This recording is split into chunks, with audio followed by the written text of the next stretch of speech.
The dirty dozen hormone-altering chemicals. Yep, you heard it right.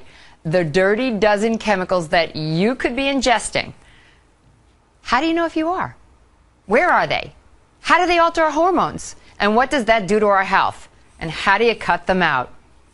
No worries. We have Heather White, Executive Director of the Environmental Working Group, here with us to talk about the dirty dozen and how you can avoid them. Heather, thank you so much for joining us. By the way, your group does a lot of great work. I get your emails all the time, so thank you for being on the show. Thank you, Carol. It's a pleasure. So, hormone-altering chemicals in the food, in the things that we touch every day. There's a lot of information here, so we're going to do this like a little game. I'm going to point to something. You tell me what the hormone-altering drug is, what it does, and how we can avoid it. How's that sound to you? Sounds great. Sounds great. We're all set up here. Let's start over here with receipts. What's in a receipt? BPA, bisphenol A, and this is a synthetic estrogen. Ew, I guess I don't want to touch that, right? You probably don't want to, and okay. BPA has been found in the bodies of 93% of Americans according to government tests. Eesh. And it's been associated with everything from heart disease to obesity, and it affects our hormone systems. So it's also found in the lining of canned food, so we recommend that you choose fresh food when you can over canned, and avoid your receipts when you can. What I do in my purse, I have an envelope where I try to put them in there, because what the BPA does is it actually helps bind the ink to the paper.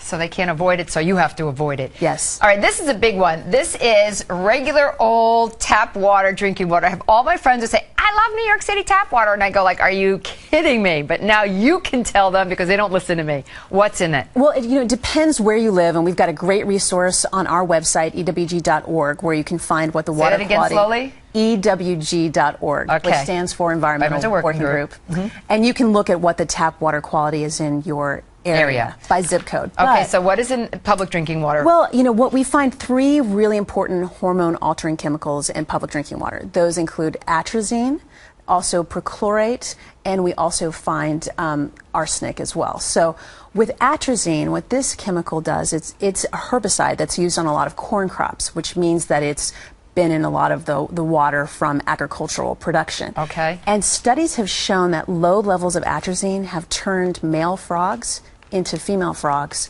with viable eggs. Oh my gosh. Yes, and when it comes to humans, there's concern about prostate inflammation and also cancer and how it affects our hormone system. So a good filter would be great. Good filter is really key. Same with perchlorate. This is a component in rocket fuel that's also contaminated a lot of water supplies across the country. Perchlorate disrupts your thyroid, and it prevents you from being able to take up iodine, which is really essential to make more thyroid hormones. And arsenic, we all know arsenic. Arsenic, okay. Absolutely. Go to animal products. We have eggs and we have butter. Please don't tell me eggs are terrible. Eggs are not terrible, but they do have dioxin in them. A lot of meat and dairy products do, and dioxin is hard to avoid. It comes from industrial processes, basically when chemicals are made in the industrial process. They are powerful carcinogens and also can lead to fertility issues. Okay. So we recommend you limit your animal products. Mercury in canned tuna. Mercury is a powerful neurotoxin. It can be our biggest source of exposure is actually from the fish that we eat, from coal burning plants that it ends up getting into the water, and we want to limit our intake. So good recommendations is wild salmon. Okay, wild salmon. Okay, and this is?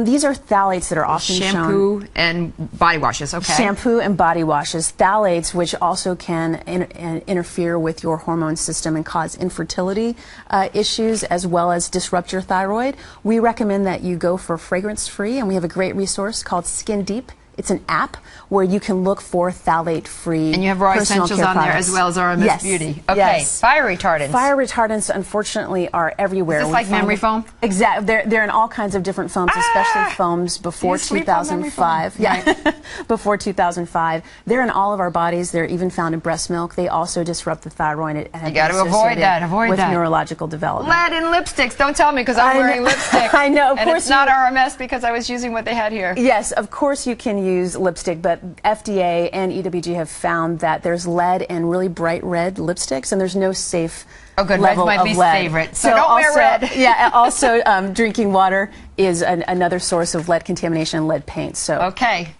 Household cleaners. Household cleaners. Glycol ethers have been associated with fertility issues also, as well as allergies, so we recommend that you choose green cleaners. Absolutely. I think we're going to do a segment on that in an upcoming show. Great. And we have this no-stick pan. No-stick pan. These are perfluorinated chemicals that are non-stick chemicals that have polluted everything, and they never break down. They also are associated with everything from high cholesterol to heart disease to infertility, so we recommend you use stainless steel and cast iron. Stainless steel. I have a cast iron from my grandma. Great. And great. what is this one? Well, obviously you need to eat greens. Eat your fruits and vegetables, eat your leafy greens. We recommend that you buy organic when it comes to kale and collards because of organopesticides, which are also neurotoxins but have been affected thyroid, and they also affect fertility issues.